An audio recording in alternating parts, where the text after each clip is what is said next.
कट के का छोड़ दिए इसका भाई लेंगे है माँ गियर तो छोड़े था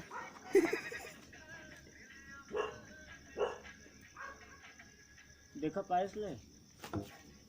हाँ हो गई सनम